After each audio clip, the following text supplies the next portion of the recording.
Inkjet printing is very different from traditional 3D printing. It demands a much higher data transmission rate. Typical 3D printer mainboards just aren't capable of keeping up. So I decided to redesign a controller board from scratch. I placed an order for my custom PCB on jlcpcb.com, who also happens to be the sponsor of this video. I simply clicked Order Now, uploaded my PCB design files, click Save to Cart, and just like that, the order showed up in my cart, ready for checkout and payment. And don't miss the 6-layer PCB special. You can get $30 off with a coupon and enjoy high-quality 6-layer boards at unbeatable prices. This time using a ZYNQ FPGA chip. Unlike a typical ARM chip, the ZYNQ chip integrates both an ARM processor and an FPGA. This allows me to run Klipper on the ARM side while using the FPGA side for high-speed data transmission. The board uses a modular design. The ZYNQ module connects to the mainboard via a board-to-board connector. This makes debugging and upgrading much easier.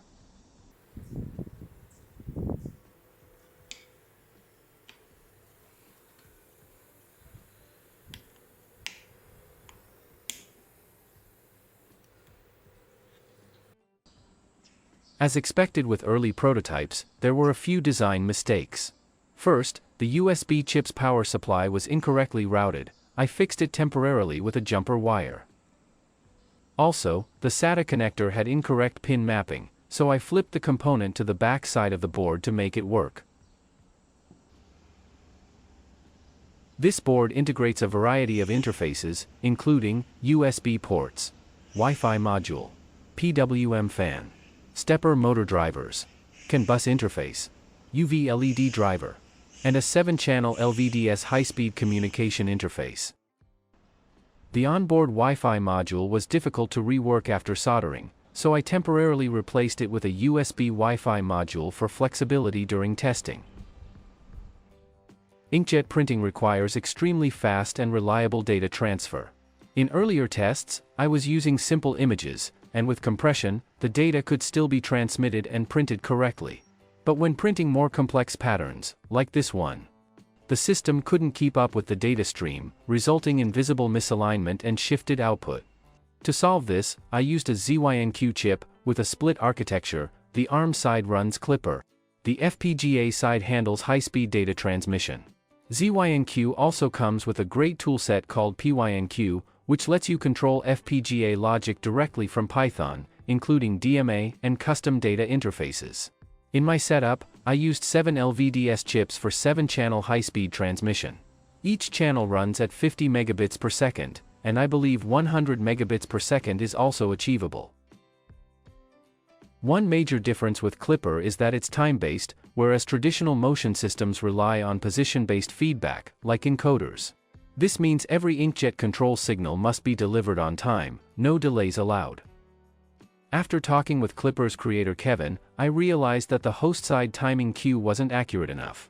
So I moved the timing logic down to the MCU. I connected 10 of the ZYNQ FPGA's I/O pins directly to the lower-level MCU. Now I push tasks into the MCU's internal timing queue, which then sends signals to the FPGA in real time, and finally the FPGA translates them into inkjet control signals. Getting Klipper to run on ZYNQ requires a few workarounds. First, Klipper needs to be granted root privileges.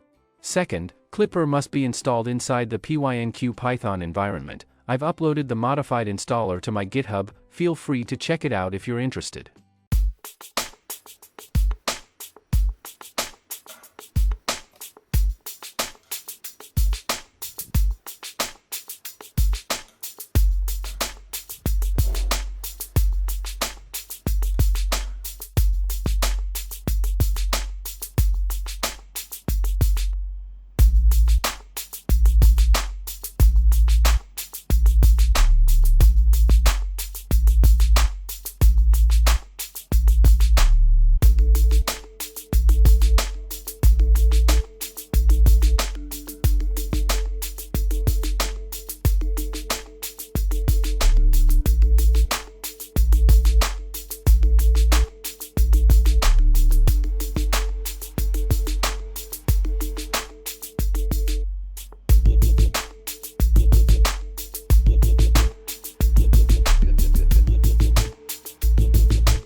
Thanks to our sponsor for supporting this research.